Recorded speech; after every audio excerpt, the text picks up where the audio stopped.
നമസ്കാരം, ചർച്ച് അപ്ഡേറ്റ്സിലേക്ക് സ്വാഗതം. റോമിലെ ജെമല്ലി ആശുപത്രിയിൽ ചികിത്സ തുടരുന്ന ഫ്രാൻസിസ് പാപ്പയുടെ ആരോഗ്യനില അല്പം മെച്ചപ്പെട്ടുവെന്ന് വത്തിക്കാൻ. എക്സ്റേയിൽ പാപ്പയ്ക്ക് നേരിയ പുരോഗതിയുണ്ടെന്ന് വത്തിക്കാൻ വ്യക്തമാക്കി. എന്നാൽ സങ്കീർണാവസ്ഥ തുടരുകയാണെന്നും വത്തിക്കാൻ പ്രസ് ഓഫീസ് അറിയിച്ചു. മാർപ്പാപ്പയ്ക്ക് രാവും പകലും ഓക്സിജൻ പിന്തുണ നൽകുന്നത് തുടരുന്നുണ്ടെന്നും വത്തിക്കാൻ കൂട്ടിച്ചേർത്തു. അതേസമയം പാപ്പയുടെ തുർക്കി സന്ദർശനത്തെ സംബന്ധിക്കുന്ന അഭ്യൂഹങ്ങൾ തെറ്റാണെന്നും വത്തിക്കാൻ വ്യക്തമാക്കി.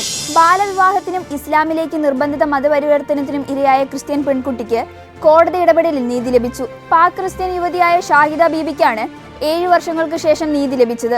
ബഹാൽപൂരിലെ സിവിൽ കോടതിയാണ് വിധി പുറപ്പെടുവിച്ചത്.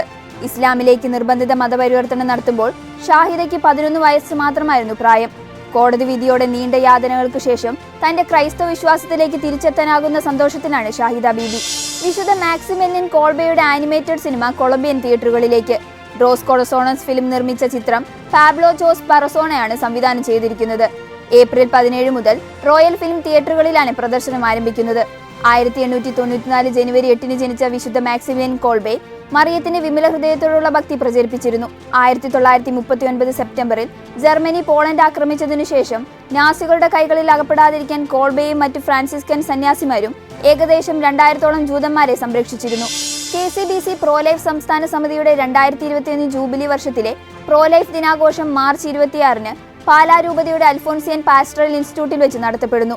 രാവിലെ 9 മണി മുതൽ ഉച്ചകഴിഞ്ഞ് 4 മണി വരെയാണ് പ്രോലൈഫ് ദിനാഘോഷം നടത്തുന്നത്. കൊല്ലം രൂപതാ മെത്രാൻ most reverend doctor Paul Antony മുല്ലശ്ശേരിയും പാലാരൂപതാ മെത്രാൻ മാർ ജോസഫ് കല്ലറങ്ങാട്ടും KCBC പ്രോലൈഫ് സമിതി നേതാക്കൾ എന്നിവരും പരിപാടിയിൽ പങ്കെടുക്കും.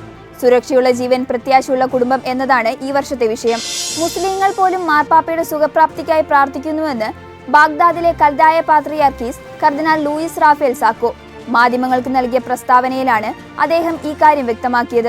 മാർപ്പാപ്പയുടെ ആരോഗ്യാവസ്ഥ എങ്ങനെയുണ്ടെന്നറിയാൻ നിരവധി മുസ്ലിങ്ങൾ എല്ലാ ദിവസവും തന്നെ വിളിക്കാറുണ്ടെന്നും അദ്ദേഹം വെളിപ്പെടുത്തി. 2021 മാർച്ചിൽ പരിശുദ്ധ പിതാവ് ഇവിടേക്ക് നടത്തിയ യാത്രയുടെ ഓർമ്മകൾ അവർ ഹൃദയത്തിൽ സൂക്ഷിക്കുന്നുവെന്നും കർദിനാൾ സാക്കോ വ്യക്തമാക്കി. ഇതോടെ ചർച്ച് അപ്ഡേറ്റ്സ് പൂർണ്ണമാകുന്നു. നന്ദി.